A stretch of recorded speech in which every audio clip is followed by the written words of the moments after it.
चतुर्थ स्कंद अध्याय 23 से हम लोग पाठ कर रहे हैं।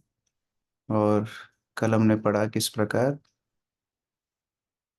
पृथु महाराज अपने जीवन को अब कृष्ण को अर्पित कर रहे हैं, किस प्रकार भगवत धाम जाने की तैयारी कर रहे हैं, अपनी सारी इंद्रियों को निग्रह कर चुके हैं भगवान के ऊपर ध्यान केंद्रित करने के लिए, इसी इसी अभिलाषा से कि कैसे वो केवल कृष्ण और कृष्ण का ही स्मरण करें और कोई स्मरण उनके चिंतन में ना हो। कौन से श्लोक तक हो गया था, किसको याद है? प्रभु जी 14 तक हो गया। 14 से चालू, 14 नंबर करना है, 14 से लेना है। ओके, श्लोक संख्या 14। संपीड्यपायुं पार्ष्णिभ्यां वायुम उत्सार्यन् छन्नै नाभ्यां कोष्ठे स्वस्थाप्य हृदि उराकंठ शीर्षणि। अक्रूर प्रभु पढ़िए।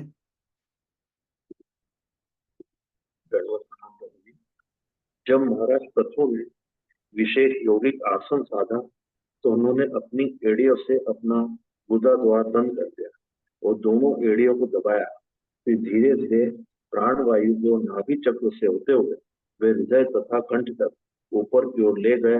अंत में उसे दोनों मुंहों के भी मध्य पहुंचा दिया। तो ये थोड़ी बहुत जानकारी सबको होगी ही कि कैसे हमारे शरीर में सप्त चक्र होते हैं, और मूलाधार चक्र जो कि हमारे सबसे निम्नतर चक्र है, मूलाधार चक्र से प्राणों को, हमारी ऊर्जा को योगी ऊपर की तरफ उठाते हैं और सबसे ऊपर जो मस्तिष्क में सहस्त्र चक्र होता है वहां तक ले जाते हैं। तो ये योगाभ्यास के द्वारा संभव है, और सहस्त्र चक्र से फिर अपने प्राणों को त्याग करते हैं। तो पृथु महाराज उसी मार्ग से अपने प्राणों को मूलाधार चक्र से ऊपर उठा रहे हैं। तात्पर्य। जय माता जी। तात्पर्य, यहाँ पर जिस आसन का वर्णन है वह मुक्तासन है। योग विधि में निद्रा, भोजन तथा मैथुन को वश में करने वाले कठोर विधि विधानों का पालन करने के बाद विभिन्न आसनों की अनुमति दी जाती है। योगी का चरम लक्ष्य इच्छा अनुसार अपने शरीर का त्याग करने में समर्थ होना है। जिस योगी ने योगाभ्यास में सर्वोच्च सिद्धि प्राप्त कर ली है वह जब तक चाहता है शरीर में रह सकता है, या जब तक वह पूर्णता प्राप्त नहीं कर लेता तब तक रह सकता है, और फिर इस ब्रह्मांड के भीतर या बाहर कहीं भी जाने हेतु शरीर को छोड़ सकता है। कुछ योगी उच्चतर लोकों में जाकर वहां की भौतिक सुविधाओं का भोग करने हेतु अपना शरीर छोड़ते हैं, किंतु बुद्धिमान योगी इस भौतिक जगत में अपना थोड़ा सा भी समय व्यर्थ गंवाना नहीं चाहते। वे उच्चतर लोकों की भौतिक सुविधाओं की परवाह नहीं करते। वे तो दिव्य आकाश में सीधे श्री भगवान के धाम पहुंचने की रुचि रखते हैं। इस इस श्लोक प्रकार के वर्णन पता से पड़ता है सबसे जो बुद्धिमान व्यक्ति है वो सबसे उच्चतर लोक में जाना चाहेगा। अगर ऐसी व्यवस्था हो जाए कि वहां जाके वापस ना आना पड़े तो सबसे उत्तम। अब भौतिक संसार के सारे ही लोग नश्वर हैं, तो वहां पर तो स्थायी रूप से नहीं रह सकते। तो भगवत धाम जाने के लिए सर्वश्रेष्ठ योगी कौन है जो भगवत धाम जाने के लिए अग्रसर हो? तो पृथु महाराज कोई उच्चतर लोकों में जाना नहीं चाहते थे, भौतिक आकांक्षा उनके अंदर नहीं थी, भगवत धाम लौटना चाहते। अमित प्रभु। इस श्लोक के वर्णन से पता लगता है कि महाराज पृथु उच्चतर लोकों में जाने के तनिक भी इच्छुक न थे। वे तुरंत श्री भगवान के धाम लौटना चाह रहे थे। यद्यपि महाराज पृथु ने कृष्ण भक्ति की प्राप्ति के पश्चात समस्त योगाभ्यास बंद कर दिया था, फिर भी उन्होंने अपने पूर्व अभ्यास का लाभ उठाते हुए श्री भगवान के धाम जल्दी लौट जाने हेतु अपने आप को ब्रह्मभूत पद पर स्थित स्थापित कर लिया। इस विशेष प्रकार के आसन मुक्तासन का उद्देश्य कुंडलिनी चक्र पर विजय प्राप्त करना है तथा धीरे धीरे प्राण को मूलाधार चक्र से स्वाधिष्ठान चक्र और फिर मणिपुर चक्र, अनाहत चक्र, विशुद्ध चक्र और अंत में आज्ञा चक्र तक ले जाना है। जब योगी दोनों भुवों के मध्य आज्ञा चक्र में पहुंच जाता है तो वह ब्रह्मरंध्र अर्थात खोपड़ी के ऊपर के छिद्र में प्रवेश करने में सक्षम होता है, और तब वह किसी भी लोक को, वैकुंठ लोक या कृष्ण लोक तक भी जा सकता है। कहने का निष्कर्ष यह है कि मनुष्य को श्री भगवान के धाम वापस जाने हेतु ब्रह्मभूत अवस्था पर पहुंचना होता है। किंतु जो लोग कृष्ण भक्ति करते हैं या भक्ति योग का अभ्यास करते हैं, श्रवणम कीर्तनम विष्णु स्मरणम पाद सेवनम, वे मुक्तासन का अभ्यास किए बिना ही श्री भगवान के पास लौट जाते हैं। मुक्तासन का उद्देश्य ब्रह्मभूत अवस्था तक जाना है, क्योंकि बिना ब्रह्मभूत अवस्था प्राप्त किए कोई भी दिव्य आकाश में नहीं जा सकता। श्री भगवद गीता में कहा गया है, माम च यो अभ्याचारेण भक्ति योगेन सेवत स गुणान समति समतित्यानेन ब्रह्मभूताय कल्पते। प्रभुपाद यहाँ पर भक्ति बता रहे हैं कि किस प्रकार योगी कठिन प्रयास से ब्रह्मरंध्र तक आ सकते हैं, और फिर जब सहस्त्र चक्र तक उनके प्राण पहुंच जाते हैं, योगी परिपक्व अवस्था में होता है, तब यदि भगवान का स्मरण करे तो भगवत धाम जा सकता है। अगर उस समय पर भी उसकी आकांक्षा मुक्ति की है, उसकी आकांक्षा कोई और भौतिक है, तो फिर वो भगवत धाम में प्रवेश नहीं करेगा। लेकिन भगवान के भक्त श्रवण कीर्तन के माध्यम से ही भगवान के धाम में जाने के लिए लायक बन जाते हैं। रंगनी प्रिय माता जी। हाँ च योगी चारणे भक्ति योगन सेवते शा गुणान समितान ब्रह्मा भुआय कल्पते। भक्ति योग का अभ्यास करने वाला भक्ति योगी निरंतर ब्रह्मभूत अवस्था में स्थित रहता है। ब्रह्म भुआय कल्पते, यदि भक्त ब्रह्मभूत पद पर रह सकता है तो वह मृत्यु के बाद स्वतः दिव्य आकाश में प्रवेश करता है और श्री भगवान के पास वापस चला जाता है। तब भक्त को इसका खेद नहीं होना चाहिए कि वह कुंडलनी चक्र का अभ्यास नहीं कर पाया अथवा एक के पश्चात एक 6 चक्रों को भेद नहीं सका। जहां तक महाराज पृथु की बात है, वे इस विधि का पहले ही अभ्यास कर चुके थे और चूंकि वे अपनी सहज मृत्यु की प्रतीक्षा नहीं कर सकते थे, अतः उन्होंने 6 चक्र भेदन की विधि का लाभ उठाया और इच्छानुसार अपने शरीर का त्याग करके दिव्य आकाश में प्रवेश किया। हरे कृष्ण। तो हम जब पहले मायापुर जाते थे, तो मायापुर जाने के लिए पहले हावड़ा स्टेशन उतरना पड़ता था, फिर हावड़ा स्टेशन से लोकल पकड़नी पड़ती थी। उस लोकल में भयंकर भीड़ होती है, कई लोग मछली वगैरह भी ले जाते हैं। उस बदबू को सहते हुए लोकल को पार करके नवद्वीप पहुंचते हैं, फिर रिक्शा करके घाट जाना पड़ता है, फिर घाट से नाव लेकर के फिर पार करना हुलूर घाट तक, फिर हुलूर घाट फिर रिक्शा करके मंदिर जाना पड़ता है। तो जब मैं गुरु महाराज के साथ पहली बार गया तो हम लोग फ्लाइट से उतरे, गाड़ी में बैठे, गाड़ी से सीधा मंदिर पहुंच गए। तो मेरे मन में आ रहा था, अरे नाव तो आई नहीं बीच में, रिक्शा तो आया नहीं, तो ये अच्छा हुआ कि बुरा हुआ? ये तो अच्छा हुआ ना, इतना झंझट में पड़ने से अच्छा डायरेक्ट मंदिर पहुंच गए। उसी तरह भक्ति की शक्ति है। भक्ति की शक्ति से भगवत धाम भक्त नाचते गाते भगवत नाम लेते पहुंच जाता है। अब वो सोचे, अरे कुंडलिनी चक्र का क्या हुआ, मेरे मूलाधार चक्र का क्या हुआ, मेरे अधिष्ठान चक्र का क्या हुआ, मेरे ब्रह्मरंध्र का क्या हुआ? जरूरत ही नहीं। ये झंझट में भक्त को पढ़ने की जरूरत ही नहीं है। वो श्रवण कीर्तन के बल पर ही भगवत धाम पहुंच जाते हैं। उत्सपर्यन्तु तम मूर्धन क्रमेण आवेश्य निस्पृहा वायुं वायुषितौ कायं तेज तेजस अयुयुजत। दीप्ति माता जी पढ़ी।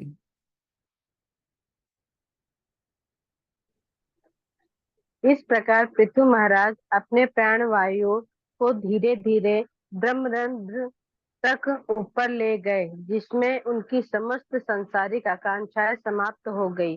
उन्होंने धीरे धीरे अपने प्राण वायु को सम्मिष्ट वायु में, अपने शरीर को सम्मिष्ट पृथ्वी में और अपने शरीर की अग्नि तेज को सम्मिष्ट अग्नि में लीन कर दिया। हरे कृष्ण। किस तरह योगी कर सकते हैं? पंचभूतों को भौतिक पंचभूतों के साथ मिश्रित करके अपने शरीर को त्याग अपनी इच्छा से कर सकते हैं।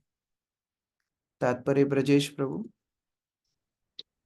आध्यात्मिक चिंगारी ब्रह्मा ज्योति जो बाल की नोक के 10,000 भाग के बराबर बताई जाती है, जब एक भौतिक अस्तित्व में बलपूर्वक भेजी जाती है, तब यह चिंगारी स्थूल तथा सूक्ष्म भौतिक तत्वों से ढक जाती है।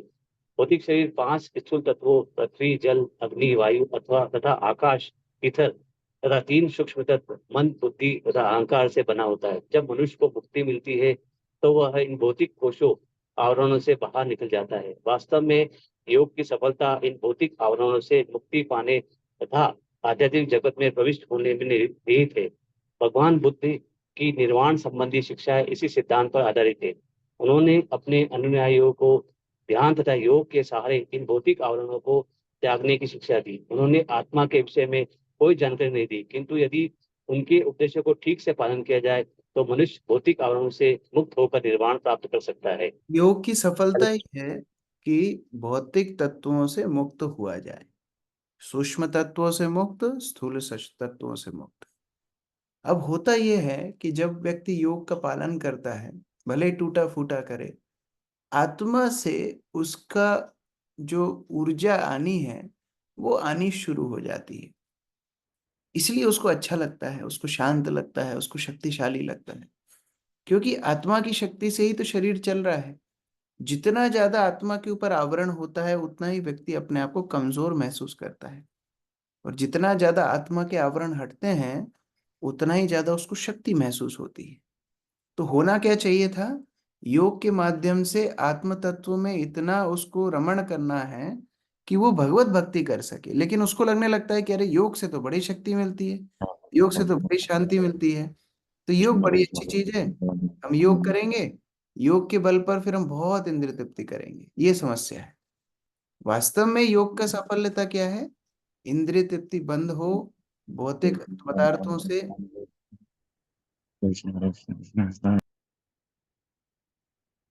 पदार्थों से हमारा आवरण बंद हो और हम भगवान की सेवा में ठीक से लग पाए। मयूरिका माता जी पढ़िए। जी सॉरी, मैं इंटरप्ट कर रही हूँ बीच में ना, किसी का माइक ऑन हो रहा है, उनको रिक्वेस्ट करना था आपके। हाँ, उनको शायद वेटिंग रूम में डालना पड़ेगा अभी। जब कोई जीवात्मा भौतिक आवरणों का त्याग करता है तो वह आत्मा के रूप में बना रहता है। इस आत्मा को ब्रह्म तो तेरी ज्योति बेटी का हमने क्लास तो सुन ले, कहीं नहीं खोद। मिलने हेतु चिन्मय आकाश में प्रवेश करना होता है। दुर्भाग्यवश जब तक जीवात्मा आध्यात्मिक जगत तथा वैकुंठ लोकों की जानकारी नहीं रहती, तब तक 11% संभावना यही रहती है कि वह पुनः भौतिक जगत में आ गिरे, किंतु ब्रह्म ज्योति से आध्यात्मिक ग्रह से जाने की संभावना बहुत कम होती है। निर्विशेषवादी इस ब्रह्म ज्योति में विविधता नहीं मानते और बौद्ध लोग इसे शून्य मानते हैं। प्रत्येक दशा में चाहे कोई भी दिव्याकाश को बिना विविधता के माने या शून्य, किंतु वैकुंठ या कृष्ण लोक जैसे आध्यात्मिक लोकों में जो दिव्य आनंद है वह वहां नहीं मिलता। विभिन्न प्रकार के आनंद प्राप्त न होने पर आत्मा जीवन का आनंद भोगने हेतु आकृष्ट होता है, और कृष्ण लोक या वैकुंठ लोक की कोई जानकारी न होने के कारण वह भौतिक कार्यकलापों में आ गिरता है, जिससे वह भौतिक सुख भोग सके। देखो, भगवान का एक स्वभाव है आनंदमयो अभ्यासात्। भगवान का एक स्वभाव है कि वो हमेशा आनंद में रहते हैं। जीवात्मा क्योंकि भगवान का अंश है, जीवात्मा को भी हमेशा आनंद में रहने की आदत है। अब भौतिक संसार में वो आनंद है नहीं, तो जीवात्मा हमेशा उस आनंद का अन्वेषण, उस आनंद की खोज करता रहता है। वो खोज उसके भौतिक संसार के लिए एक तरह से प्रलोभन है कि हाँ, मुझे आनंद मिलेगा, मुझे आनंद मिलेगा, वो उसी प्रयास में लगा रहता है। अब मुक्ति में क्या दिक्कत है, मुक्ति जब मिलती है, व्यक्ति ब्रह्म ज्योति में जब जब जाता है तो वहां कोई क्रिया नहीं है। क्रिया नहीं है तो आनंद भी नहीं है, आनंद नहीं है तो वह उसी खोज को करने के लिए फिर दोबारा भौतिक संसार में आ गिरता है। इसलिए प्रभुपाद बोल रहे हैं, जब तक जीवात्मा वैकुंठ लोकों में प्रवेश नहीं करेगा, 99.9% वह पुनः भौतिक संसार में गिर जाएगा। उसे दोबारा से कृष्ण लोक, वैकुंठ लोक में जा करके भगवान की नित्य सेवा में लिप्त होना होगा, तब जाके उसको दिव्य आनंद प्राप्त होगा। फिर उसको लौटने की इच्छा कभी होगी नहीं। खान्यकाशे द्रवम तो ये यथा स्थानम विभागशः क्षितिम अंभसी तत्तेजसी अद वायु नभसी अमुम। अदिति माता जी पढ़िए। इस प्रकार महाराज पृथु ने अपनी इंद्रियों के छिद्रों को आकाश में और अपने शरीर के द्रवों यथा रक्त तथा विभिन्न स्रावों को समष्टि जल में, पृथ्वी को जल में, फिर जल को अग्नि में, अग्नि को वायु में और वायु को आकाश में मिला दिया, लीन कर दिया। तो जिस तरह आकाश से वायु, वायु से अग्नि इस तरह प्रकट होती हैं, अभी रिवर्स ऑर्डर में जब लय करना चाहते हैं, शरीर को छोड़ना चाहते हैं, तो उल्टी दिशा में सारी वस्तुओं को पुनः प्रकृति को लौटा रहे हैं। ऋतु महाराज भगवत धाम जाने के लिए तैयारी कर रहे हैं। अर्चना माता जी। तात्पर्य, इस श्लोक में दो शब्द महत्वपूर्ण है। यथा स्थानम विभागशः। श्रीमद् भागवतम के द्वितीय स्कंद के 5वें अध्याय में ब्रह्मा ने श्री नारद मुनि से स्पष्ट बताया है कि सृष्टि कैसे बनी और फिर इंद्रियों के विभाग, इंद्रियों के नियामक, इंद्रियों के पदार्थ, तन्मात्रा तथा भौतिक तत्व इत्यादि को एक एक करके समझाया है। उन्होंने यह भी बताया है कि वे एक के पश्चात एक, वायु आकाश से, अग्नि वायु से, जल से अग्नि, पृथ्वी जल से किस प्रकार उत्पन्न हुए। दृश्य जगत के प्राकट्य के संबंध में सृजन की प्रक्रिया को भली भांति जान लेना आवश्यक है। इसी प्रकार परमेश्वर द्वारा यह शरीर भी उसी प्रक्रिया से उत्पन्न किया जाता है। ब्रह्मांड में प्रवेश करने के बाद श्री भगवान इस दृश्य जगत की उत्पत्ति उत्तरोत्तर करते हैं। इसी प्रकार जीवात्मा माता के गर्भ में प्रवेश करने के बाद अपने स्थूल तथा सूक्ष्म शरीर को समष्टि आकाश, वायु, अग्नि, जल तथा पृथ्वी से अवयवों को ग्रहण करके संचित करता है। यथा स्थानम में शब्द सूचित करते हैं कि मनुष्य को सृजन की प्रक्रिया समझनी चाहिए और इस सृजन प्रक्रिया के विलोम क्रम पर विचार करना चाहिए, जिससे भौतिक कल्मश से मुक्त हुआ जा सके। इंद्रियेषु मनहतानि तन्मात्रेषु यथा उद्भवम् भूतादिना अमुनि उत्कृष्य महति आत्मनि संददे। सरिता माता जी पढ़िए।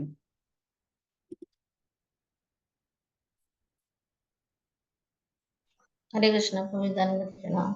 उन्होंने स्थितियों के अनुसार मन को इंद्रियों में और इंद्रियों को इंद्रियों के विषयों, तन्मात्राओं में और भौतिक अहंकार को समष्टि भौतिक शक्ति महत्व तत्व में लीन कर दिया है। हरे कृष्ण। इस प्रकार जैसे शरीर का गठन हुआ है भौतिक संसार में, महत तत्व से शुरू होके भौतिक अहंकार, ये सब हमने पहले चर्चा की है। इंद्रियों के पदार्थ, इंद्रियां, फिर ये भौतिक स्थूल शरीर इत्यादि। परंतु महाराज अभी रिवर्स ऑर्डर में जा रहे हैं, सब कुछ प्रकृति को पुनः वापस दे रहे हैं। ये सामान्य जीव खुद नहीं कर पाता है। सामान्य जीव का क्या होता है, फिर अंतिम संस्कार के समय जो शरीर को आग लगाई जाती है, फिर प्रकृति में उसके स्थूल शरीर वैसे ही मिक्स हो जाता है। लेकिन योगी अपने जीते जी योगिक शक्ति से ही ये कार्य करता है। जैसे आपको याद है पहला स्कंद हमने पढ़ा था बहुत साल पहले। हाँ, वो पहले स्कंद में हमने देखा था कैसे धृतराष्ट्र घर छोड़ के जाते हैं और धृतराष्ट्र वन में जा करके अपनी योगिक शक्ति से अपने शरीर में ज्वाला प्रकट कर लेते हैं और उससे अपनी इंद्रियों को, अपने शरीर को प्रकृति को पुनः सौंप देते हैं। तो ये योगी जन अपने योग बल से कर सकते हैं। मुकुल प्रभु पढ़िए।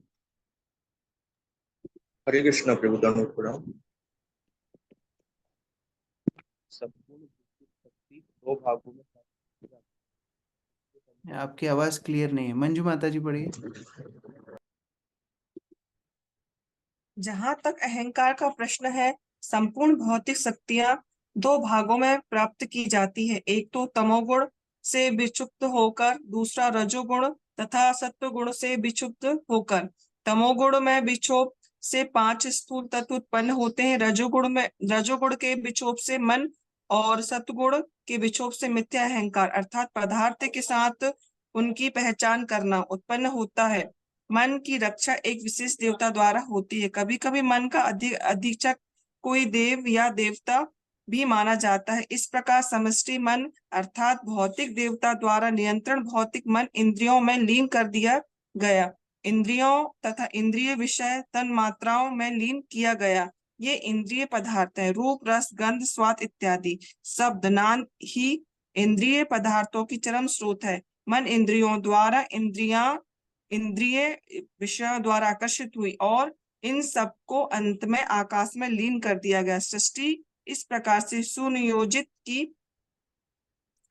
है कि कारण तथा कार्य एक के बाद एक आते रहते हैं। विलय प्रक्रिया के मूल कार्य एवं कारण सहित समाहित रहता है, जो कि भौतिक जगत में चरम कारण महत्वत्व है। अतः प्रत्येक वस्तु क्रमशः समाप्त होकर महत्वत्व में लीन हो गए। इसकी तुलना शून्यवाद से की जा सकती है, किंतु यह तो असली आध्यात्मिक मन या चेतना को शुद्ध करने की विधि है। हमारे जब तक भक्ति जीवन के लिए महत्वपूर्ण है। हमको जो कुछ भगवत भक्तों से मिला है, फिर पुनः उस सेवा के रूप से हमको उनको लौटाना चाहिए। यही क्रम है। बहुत साल हम भक्त लोगों से पोषण ले रहे हैं, सब कुछ ले रहे हैं, लेकिन एटलीस्ट मृत्यु के पहले भक्तों की सेवा में उसको लौटाना चाहिए। लौटाना चाहिए मतलब उसको आगे बढ़ाना चाहिए। हाँ, जैसे भक्त लोग तो अपेक्षा नहीं करते हैं, लेकिन जो प्रेम, जो पोषण हमको भक्तों से मिला है, अब आगे हमको दूसरों को देना है। ये भी एक इसका मतलब हो सकता है। हम पृथु महाराज जैसे अपने शरीर के तत्वों को महत्त्व तक लौटा पाए, ये हमारे लिए संभव नहीं, लेकिन कम से कम भक्तों से जो हमें भक्ति जीवन में प्राप्त हुआ है, हम कम से कम उसको भक्तों की सेवा में, प्रभुपाद के आंदोलन में उसको अर्पित कर सकते हैं। मुख्य गोपी माता जी पढ़िए। जब मन के समस्त भौतिक कल्मश धुल जाते हैं तो शुद्ध चेतना काम करने लगती है। दिव्य आकाश की ध्वनि लहरी नाद स्वतः ही समस्त कल्मशों को धो देती है, जिसकी पुष्टि चैतन्य महाप्रभु ने की है। चेतो दर्पण मार्जनम। समस्त भौतिक कल्मशों को मन से धो डालने के लिए हमें चैतन्य महाप्रभु की शिक्षा ग्रहण करनी चाहिए और हरे कृष्ण महामंत्र का जप करना चाहिए। इस कठिन श्लोक का सही सारांश समझना चाहिए। जबकि इस विधि से सारा भौतिक कल्मश धुल जाता है, त्यों ही सारी इच्छाएं तथा भौतिक कर्मों के फल लुप्त हो जाते हैं और असली शांतिप्रद जीवन प्रारंभ हो जाता है।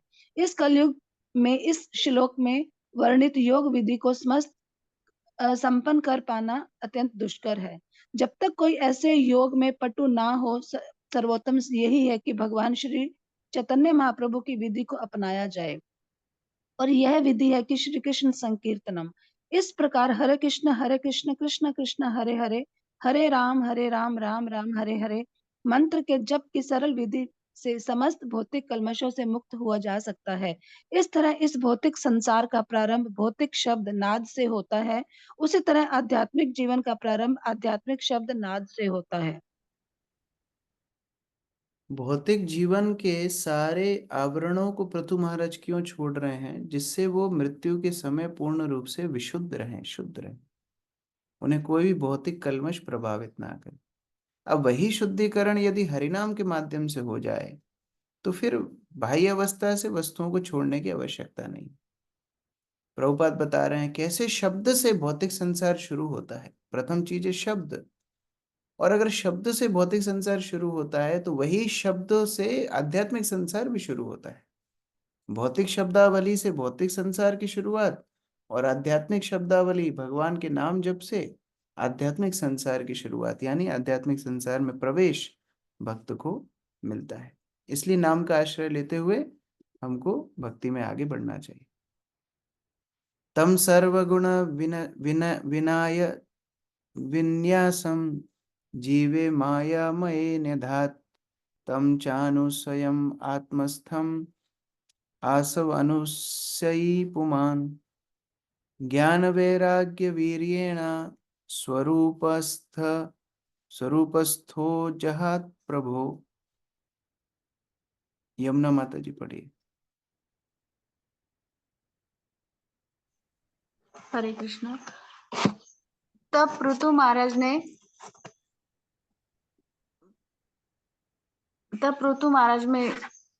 ने जीवात्मा की संपूर्ण उपाधि माया के परम प्रभु नियंता को सौंप दी।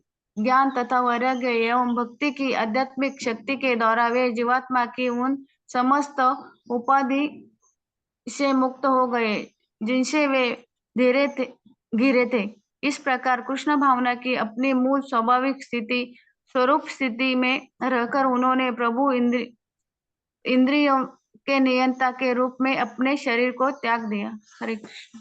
तो भक्ति क्या है? जब हम सारी उपाधियों से मुक्त होकर केवल कृष्णदास रूप में अपने आप को स्वीकार, सर्वोपाधि विनिर्मुक्तम तत्परत्वेन निर्मलम ऋषिकेन ऋषिकेश सेवनम भक्ति रुच्यते, भक्ति की डेफिनेशन ही ये है कि सारी उपाधियों से मुक्त होकर के, मैं पुरुष महिला नहीं, मैं भारतीय नहीं, मैं बूढ़ा जवान बच्चा नहीं, मैं ब्राह्मण क्षत्रिय वैश्य शूद्र नहीं, मैं ब्रह्मचारी वानप्रस्थ गृहस्थ नहीं, मैं केवल भगवान का दास हूँ। और इस चेतना में अगर कोई अपने शरीर को त्याग करे तो फिर निर्गत्वा न निवर्तन्ते तद्धाम परमम, भगवान के धाम को प्राप्त होता है, पुनः भौतिक संसार में उसको भटकना नहीं पड़ता। आशा माता जी पढ़िए। तात्पर्य, जैसा कि वेदों में कथित है कि भगवान ही भौतिक शक्ति के स्रोत हैं, इसलिए उन्हें कभी कभी मायामय कहा जाता है, जिसका अर्थ है वह परम पुरुष जो अपनी भौतिक शक्ति में लीलाएं करता है। भगवान की परम इच्छा से जीव भौतिक शक्ति के फंदे में आ जाता है। भगवत गीता से हमें पता चलता है, ईश्वर सर्वभूतानां हृदय अर्जुन तिष्ठति भ्राम्यन् सर्वभूतानि यंत्रारूढ़ानि मायया। ईश्वर समस्त बद्ध जीवों के हृदय में स्थित है और उन्हीं की परम इच्छा से जीवात्मा विभिन्न प्रकार के शरीरों में भौतिक प्रकृति के ऊपर शासन करने की सुविधा प्राप्त करता है। शरीर एक चलायमान यंत्र है जो संपूर्ण भौतिक माया द्वारा प्रदत्त है। यद्यपि जीव तथा भगवान दोनों ही भौतिक शक्ति माया के अंतर्गत स्थित हैं, किंतु भगवान जीव को माया द्वारा विविध शरीर प्रदान करके उसकी गतियों को निर्देशित करता है। इस प्रकार जीव सारे ब्रह्मांडों में विविध शरीर रूपों में भ्रमण करता है और कर्म फलों में भाग लेते हुए विभिन्न स्थितियों में फंसता रहता है। जब पृथु महाराज ज्ञान की विधि, भगवान भी शरीर में है, जीव भी शरीर में है, लेकिन भगवान नियंता है और जीव उस शरीर में फंसा हुआ है। जैसे जेल में जेलर भी है, जेल में कैदी भी है। जेलर अपनी स्वतंत्रता से जेल के बाहर अंदर जा सकता है, कैदी नहीं जा सकता। कैदी शरीर में कैद है। ये जीवात्मा की स्थिति है। मीनू माता जी पढ़िए। जब पृथु महाराज ज्ञान की वृद्धि तथा इच्छाओं से विरक्ति के कारण आध्यात्मिक रूप से सशक्त हो गए तो वे प्रभु अर्थात इंद्रियों के स्वामी, कभी कभी गोस्वामी या स्वामी भी हो गए। इसका अर्थ यह हुआ कि जब वे माया द्वारा नियंत्रित हो रहे थे तब मनुष्य इतना प्रबल हो जाता है कि माया का प्रभाव त्याग सके तो वह प्रभु कहलाता है। इस श्लोक का स्वरूपस्थ शब्द भी महत्वपूर्ण है। प्रत्येक जीव की वास्तविक पहचान यह है कि वह यह समझे कि वह कृष्ण का शाश्वत दास हूँ। यह ज्ञान स्वरूपोलोपित कहलाता है। इस भक्ति करते रहने से भक्त धीरे धीरे भगवान के साथ अपने संबंध को समझने लगता है। अपनी विशुद्ध आध्यात्मिक स्थिति का वह ज्ञान ही स्वरूपोपलब्धि है। जब कोई इस स्थिति को प्राप्त कर लेता है तो वह ये समझ सकता है कि भगवान के साथ किस रूप में अर्थात दास, मित्र या पिता अथवा प्रेमी के रूप में संबंधित है। यह समझ स्वरूपस्थ कहलाती है। पृथु महाराज को इस स्वरूप का अच्छी तरह ज्ञान था और अपने श्लोकों में स्पष्ट हो गया था कि उन्होंने स्वयं ही इस संसार या शरीर को वैकुंठ से आए रथ पर चढ़कर छोड़ दिया। तो स्वरूप स्थित हो गए हैं। स्वरूप स्थित, स्वरूप उपलब्धि उनको हो गई है। कैसे? भगवान की भक्ति के माध्यम से इतना भगवान के चिंतन में निमग्न हो गए हैं कि अभी वो केवल और केवल अपने आप को भगवान का दास मानते हैं। ये सर्वश्रेष्ठ स्वरूप सिद्धि है। ओके, नेक्स्ट आरती माता जी। इस श्लोक में प्रभु शब्द भी महत्वपूर्ण है। जैसा कि पहले कहा जा चुका है कि जब कोई पूर्ण रूप से स्वरूप सिद्ध हो जाता है और उसी स्थिति के अनुसार कार्य करता है तो वह प्रभु कहलाता है। गुरु को प्रभुपाद कहा जाता है क्योंकि वह पूर्ण रूप से स्वरूप सिद्ध जीव होता है। पाद का अर्थ है स्थान या पद, अतः प्रभुपाद से सूचित होता है कि उसे प्रभु या भगवान का पद प्रदान किया गया है क्योंकि वह भगवान की ओर से कार्य करता है। जब तक कोई इंद्रियों का नियामक अथवा प्रभु नहीं होता वह गुरु की तरह कार्य नहीं कर सकता, जिसे परम प्रभु भगवान कृष्ण द्वारा अधिकृत किया होता है। ऐसे भक्त जिनने भगवान के चिंतन में इतना अपने आप को स्थित कर लिया है, पृथु महाराज जैसा, जिनको स्वरूप उपलब्धि हो गई है, उनको प्रभुपाद कहते हैं। प्रभुपाद अर्थात प्रभु के जैसे ही हो गए हैं, मतलब दे बिकम गॉडली। भगवान कोई जीव नहीं बन सकता, लेकिन भगवान के चिंतन में इतना निमग्न है कि उनके आसपास जाने से ही भगवत चिंतन हो जाता है। उनकी सेवा से भगवान प्रसन्न हो जाते हैं। जैसे प्रहलाद महाराज को जो सेवा किए हैं भगवान नरसिंहदेव प्रसन्न हुए, और प्रहलाद को जिन्होंने कष्ट पहुंचाया है नरसिंहदेव असंतुष्ट हुए हैं, रोष में आ गए हैं। कोई बोल सकता है कि अरे आपका तो हिरण्यकशिपु ने कुछ बिगाड़ा नहीं, प्रहलाद का बिगाड़ा, तो आप क्यों अप्रसन्न हुए? नहीं, साक्षात हरित्वेन समस्त शास्त्र, भगवान के जो शुद्ध भक्त हैं भगवान समान ही उनका सम्मान होना चाहिए। उनका असम्मान, उनके प्रति अपराध मतलब भगवान के प्रति अपराध, उनके प्रति सम्मान मतलब भगवान के प्रति सम्मान। ओके, नेक्स्ट श्याम गोविंद प्रभु जी।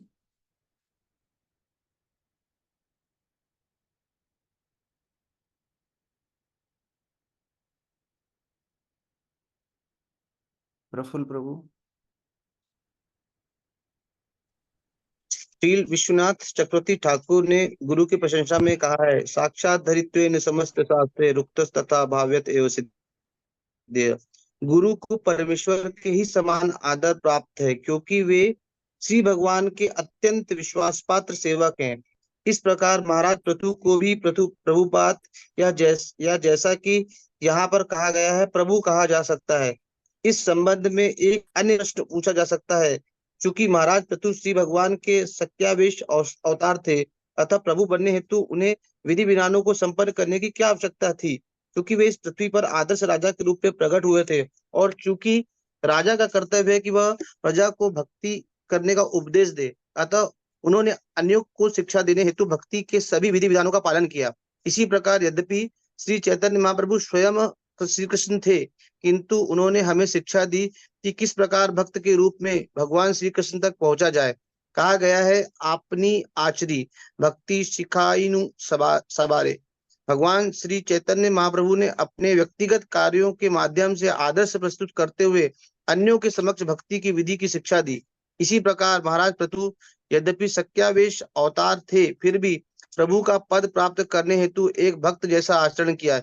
यही नहीं, स्वरूप का अर्थ है पूर्ण मोक्ष, जैसा कि श्रीमद् भागवतम 2.106 में कहा गया है, हित्वान्यथा रूपम स्वरूपेण व्यवस्थित। जब जीव माया के कार्यों का परित्याग कर देता है और ऐसी स्थिति प्राप्त कर लेता है जिसमें वह भक्ति कर सके, तो उसकी यह अवस्था स्वरूप या पूर्ण मोक्ष कहलाती है। इस प्रकार अपने उदाहरण से पृथु महाराज सिखा रहे हैं कैसे भक्ति की जाए, कैसे भगवत प्राप्ति की जाए, और ये उदाहरण सभी के लिए आदर्श हैं। यद यद आचरति श्रेष्ठा तत्तत एव तरो जना। जैसे जैसे श्रेष्ठ लोग आचरण करते हैं, सामान्य लोगों की प्रवृत्ति है उसी तरह आचरण को अनुसरण करना। इसीलिए पृथु महाराज अपने उदाहरण से जगत को सिखा रहे हैं भगवत भक्ति कैसे करना है, पूरा जीवन कैसे जीना है, और मृत्यु भी कैसे होना चाहिए, ये आदर्श अपने उदाहरण से सिखा रहे हैं। अगले श्लोकों में भगवत धाम गमन की अंतिम कुछ डिटेल्स है, आगे पाठ करेंगे। हरे कृष्ण। ग्रंथराज श्रीमद् भागवतम की जय। श्री प्रभुपाद की जय।